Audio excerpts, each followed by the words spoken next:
Subscribe to our channel, The Music Machine Gun, clicking on the red button and on the bell to activate all notifications so you don't miss any about exclusive musical programs and investigations.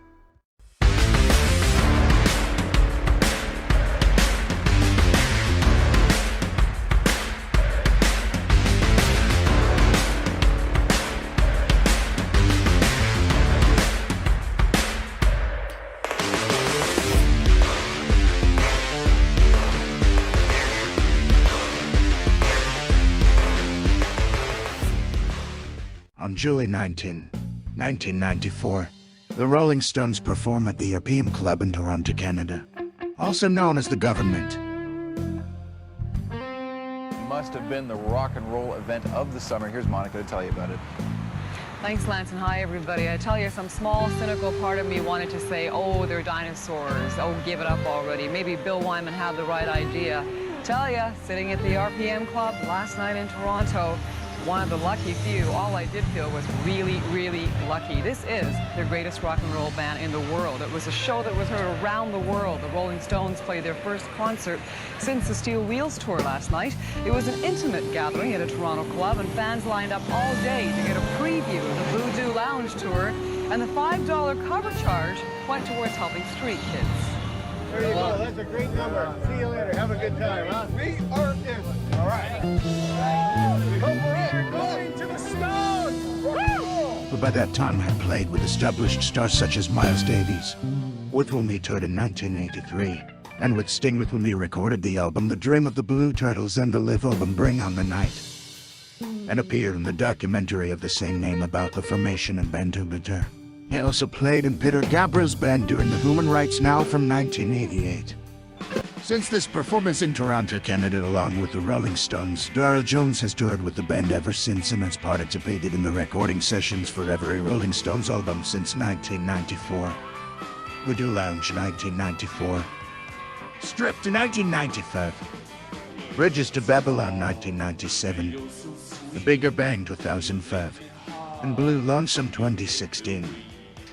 Jones, despite playing regularly with the Rolling Stones for almost 30 years, is not an official member of the Rolling Stones, who have never officially replaced Bill Wyman as official bassist. I'm not in the Rolling Stones. I play with the Rolling Stones is how I choose to define the relationship with the Rolling Stones. I wanted to play with Michael Jackson. I wanted to play with all the best artists.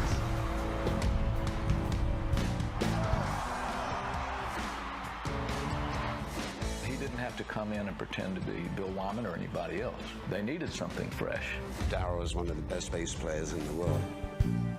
Darryl Jones, bass player for the Rolling Stones, was born right here on the South Side. He studied music at Chicago Vocational, and after college at SIU, at just age 21, he was playing with Miles Davies. In 1985, he joined Sting's band and also toured with Madonna, Eric Clapton, Peter Gabriel, before joining the Stones in 1993 to replace Bill Wyman. Director Eric Hamburg has a new documentary that looks into the life and career of the legendary bass player through interviews with his Stones bandmates and others. It's called Darryl Jones in the Blood. We'll tell you about a screening tonight here in Chicago. And we are so happy that Darryl's here with us this morning. Thanks so much for being here. Thank you for having me.